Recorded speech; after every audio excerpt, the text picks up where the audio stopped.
In the 17th year of Pekah, the son of Remaliah, Ahaz, the son of Jotham, king of Judah, began to reign. Ahaz was 20 years old when he became king, and he reigned 16 years in Jerusalem.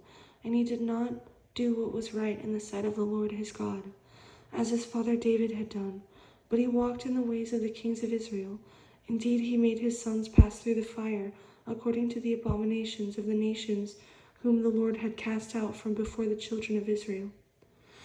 And he sacrificed and burned incense on the high places, on the hills, and under every green tree. Then Rezin, king of Assyria, and Pekah, the son of Remaliah, king of Israel, came up to Jerusalem to make war, and they besieged Ahaz, but could not overcome him. At that time Rezin, king of Syria, captured Elath for Syria, and drove the men of Judah from Elath.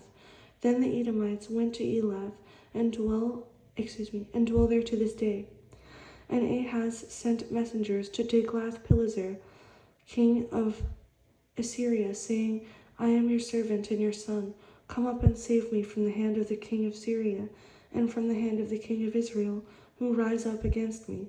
And Ahaz took the silver and gold that was found in the house of the Lord, and in the treasuries of the king's house, and sent it as a present to the king of Assyria. So the king of Assyria heeded him, for the king of Assyria went up against Damascus and took it, carried its people captive to Kir, and killed Rezin.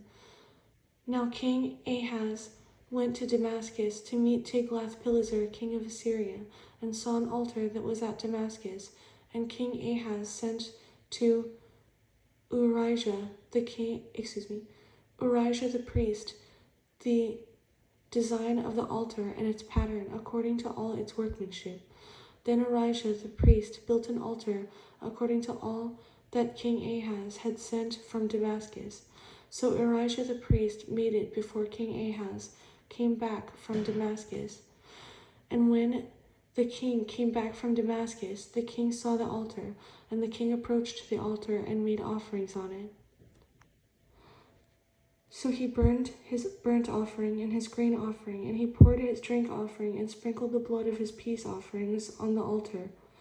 He also brought the bronze altar which was before the Lord, from the front of the temple, from between the new altar and the house of the Lord, and put it on the north side of the new altar.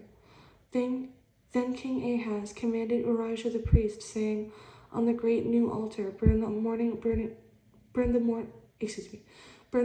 burnt offering, the evening grain offering, the king's burnt sacrifice, and his grain offering, with the burnt offering of all the people of the land, their grain offering and their drink offerings, and sprinkle on it all the blood of the burnt offering and all the blood of the sacrifice. And the bronze altar shall be for me to inquire by. Thus did Urijah the priest, according to all that King Ahaz commanded. And King Ahaz cut off the panels of the carts and removed the lavers from them. And he took down the sea from the bronze oxen that were under it, and put it on a pavement of stones. Also he removed the Sabbath pavilion, which they had built in the temple, and he removed the king's outer entrance from the house of the Lord, on account of the king of Assyria. Now the rest of the acts of Ahaz, which he did, are they not written in the book of the Chronicles of the kings of Judah? So Ahaz rested with his fathers, and was buried with his fathers in the city of David. Then Hezekiah his son reigned in his place.